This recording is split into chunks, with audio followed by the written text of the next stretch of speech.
జిల్లాలో వ్యవసాయం, సాగునీటి ప్రాజెక్టులు, రైతు సంక్షేమానికి రాష్ట్ర ప్రభుత్వం పెద్దపీట వేస్తోందని కలెక్టర్ విజయ రామరాజు తెలిపారు.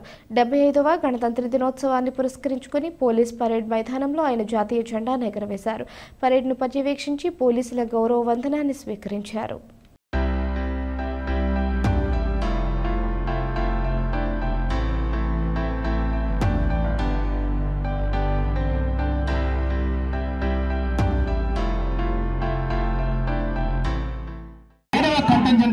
Senior NCC girls, 8th contingent Bharat Scouts led by Master S. Abdul Rahim, Scouts leader assisted by Master N. Vishnuvardhan. 8 కోట్ల రూపాయలు చెల్లించడం జరిగింది. విద్యారంగం 45 నుంచి 60 సంవత్సరాల మధ్య గల మహిళల జీవనోపాధి కార్యక్రమాలకు గాను 90 సమయం లేకుండా రైతు భరోసా కేంద్రాల ద్వారా ధాన్యం కొనుగోలు చేయడం జరుగుతున్నది. మార్కెట్ ద్వారా 2022 రైతు భరోసా కేంద్రాల ద్వారా ఖరీఫ్ లో ఈ క్రాప్ నమోదు గారు రైతు కోసం పాదయాత్రలో వేస్తున్న అడుగులు చేసిన ఆలోచనలు కలిపి జగనన్న మనసు నుండి ఆవిర్భవించినవే రైతు భరోసా కేంద్రాలు. ఈ రైతు భరోసా కేంద్రాలే కడప నగర పాలక సంస్థ మామిలపల్లిలో ముందుగా బైక్ లో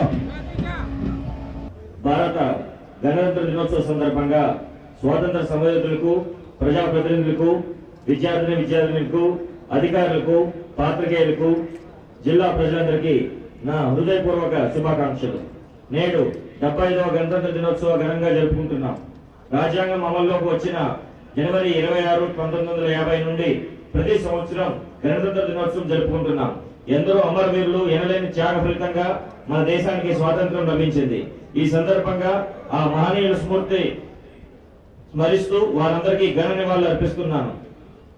గౌరవ రాష్ట్ర ముఖ్యమంత్రి శ్రీ వైఎస్ జగన్మోహన్ రెడ్డి గారి ఆశయాలకు అనుగుణంగా జిల్లా సమగ్ర అభివృద్ధికి జిల్లా యంత్రాంగం, ప్రజాప్రతినిధులు కృషి చేస్తున్నారు. దేశంలోనే ఆదర్శవంతంగా గ్రామ సచివాలయ వ్యవస్థ ద్వారా సంక్షేమ పథకాలను ప్రజల ఇళ్ల వద్దకే ప్రభుత్వం తీసుకువస్తుంది. ఈ సందర్భంగా జిల్లాలో సాధించిన ప్రగతిని సంక్షిప్తంగా తెలియజేస్తున్నాను. జిల్లాలో గడిచిన 4 సంవత్సరాల్లో పుష్కలంగా వర్షాలు కురిసినప్పటికీ ప్రస్తుత వర్షాభావ పరిస్థితులు ఉన్నాయి. జిల్లా సాధారణ వర్షపాతం 633 మిల్లీమీటర్లు కాగా ఇప్పటి వరకు 466 మిల్లీమీటర్లు వర్షపాతం నమోదైంది.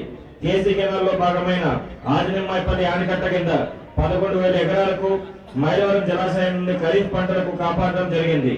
మైలవరం జలాశయం నుండి చాపాడు చెరువు కింద 2,000 ఎకరాల పంటలను పూర్తిగా కాపాడుకున్నాం.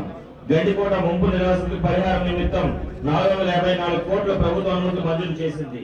జిల్లాలో